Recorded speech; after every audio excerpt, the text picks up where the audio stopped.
Welcome back to Backyard Science. My name is Liz, and this week is all about birds. But before we talk about birds, we need to know what makes a bird a bird. So I'm going to talk about some of their defining characteristics. So first of all, birds have feathers instead of fur, and they use them to help them fly and to keep them insulated so that they stay warm when it's cool and cool when it's hot. Birds also have wings, and they use them to help fly. But not all birds actually do fly. So penguins use their wings to swim. And then there are some birds, like ostriches, that have their wings still but do not fly with them. Birds also have a bill, or most people call it a beak.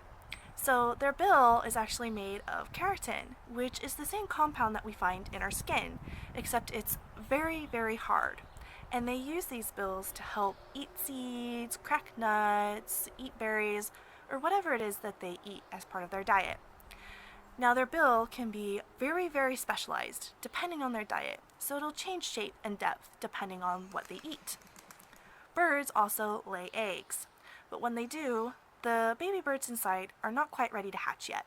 So a parent bird has to sit on the egg and keep it warm for a period of multiple days until their baby bird is ready to hatch. Birds are also very communicative, so they use both verbal and nonverbal communication.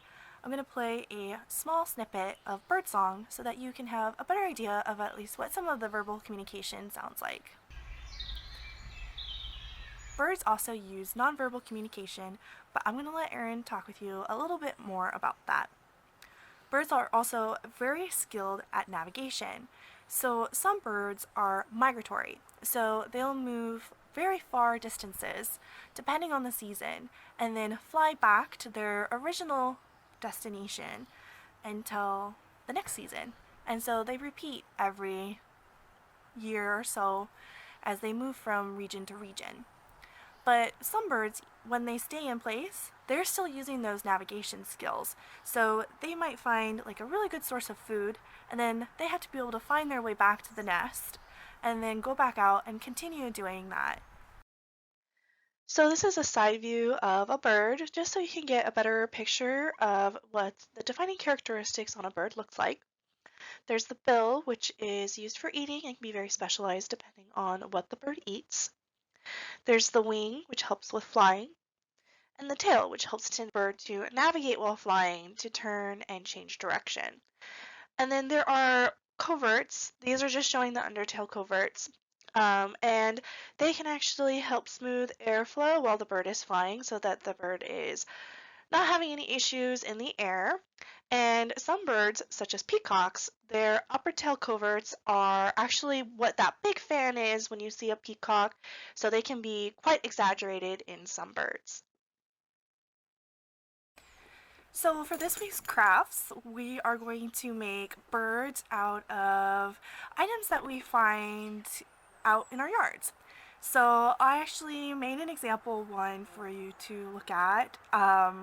It's made out of leaves and the petals of a flower from my backyard. And be very creative with it. It doesn't need to be a perfect replica of a bird. It could be a bird in a nest, or you could even, I placed mine on a piece of paper because when I was doing it outside, it actually was too windy and it was blowing away.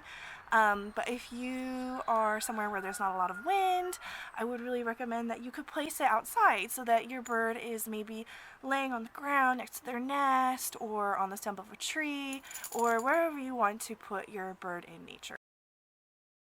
So this is my bird made from things I found in nature. I just used some leaves and flower petals from my yard.